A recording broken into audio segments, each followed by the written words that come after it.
Hello, my name is Pamela Withrow. I am 63 years old. I am making this video for my daughter, who's an RN,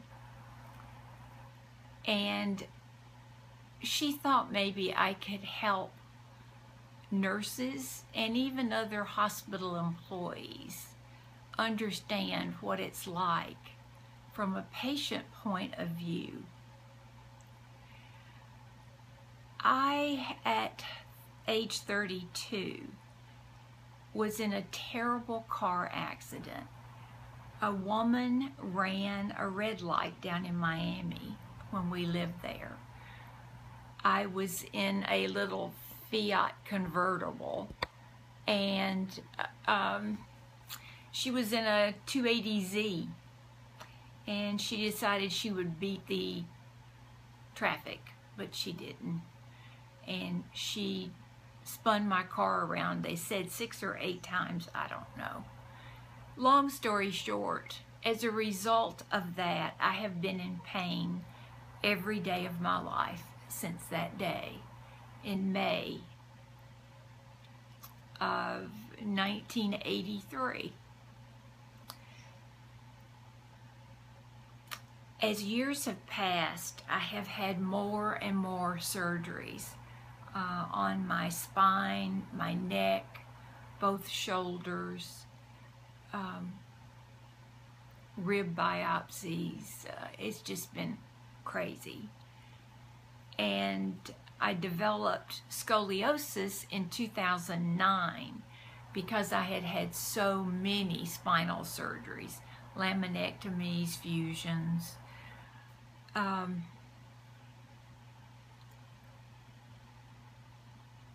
I have had 50 plus surgeries. I've been in the hospital even more than that with pneumonia and all kinds of crazy stuff. But I guess you could say if anybody has had experience as a patient, I have. And I have some horrible memories of nurses being just downright mean. I remember early on down in Miami, I had a spine surgery, and the night after the surgery, I had to go to the bathroom and I couldn't use a bedpan. And the nighttime nurse was mad at me because she had to get me up and sit me on a bedside commode. And she grabbed my bad leg and yanked it out of the bed. And anyway, long story short on that, I had to have more surgery. But she was so angry at me, and she got me on the commode and she left me there for over an hour and a half. And I was afraid of her. See, as a patient, when you walk into a hospital as a patient, you lose all dignity, you lose all control, and you're really at the mercy of the hospital staff.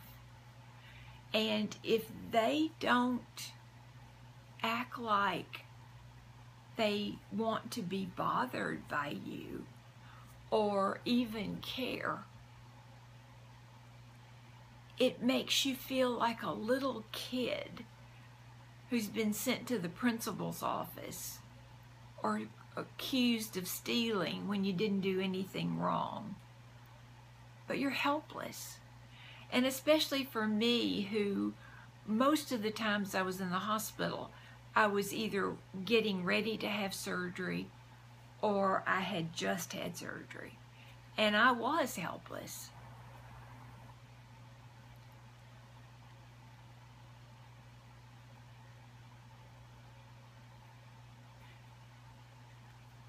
I remember nurses who were remarkably kind. Often, when I was hospitalized, I would at least find one nurse who would look me in the eye and hold my hand or pat me on the shoulder and smile and come in and just say hello. And I felt a connection, and I couldn't wait for that nurse to be on again. And when I would find out that she would be off for 2 or 3 days, my heart would sink because I was afraid again. And you would think a grown woman would not be afraid. But when you're in a helpless physical state, I don't reckon there's any other way to describe it. Fear. You know, I realize that there are morphine pumps now that the patient can often control themselves. But still there are times when the nurses have to give injections or hand out pills.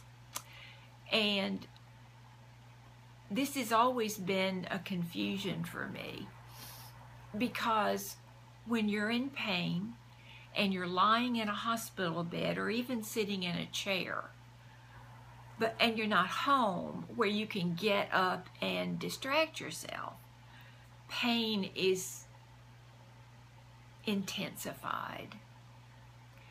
That's all you think about. It's so in your face. And, you know, I always try to find out how often I can have pain medicine. Is it 3 hours or 4 hours? And I watch the clock. I have a timer I set.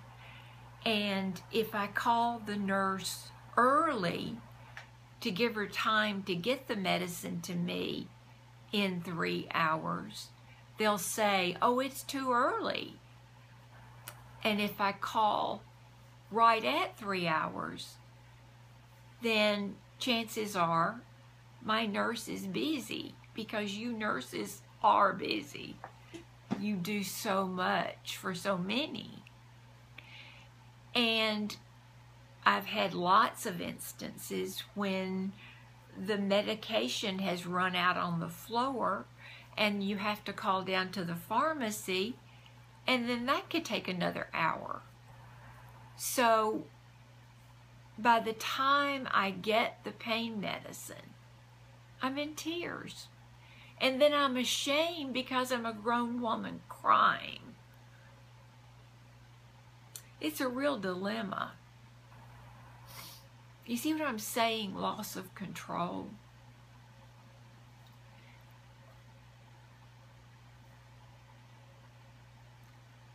I remember distinctly having a male nurse, and my husband was in the room, and he walked in at the foot of my bed and just stood there looking at me.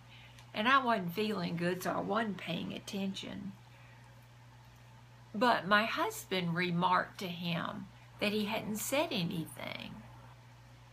And he told my husband that he was watching me to make sure that I was getting the pain control I needed. And I've never had that happen before or since. Can't tell you how comforted I was by that nurse.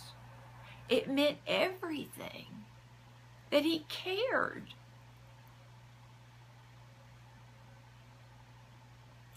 And you know, I'm really a very upbeat person. I'm happy. I live life to the fullest. I'm disabled. I'm crippled. But there's joy in my heart. But when I come into a hospital setting, you don't get to see that side of me. You don't get to see that I'm a loving wife and a mother and a grandmother and a friend and a good neighbor. You don't get to see any of that good stuff you get to see me broken. And it's got to be hard on you to deal with people complaining. And I hate complaining. But I don't know any other way to get help than to ask for it.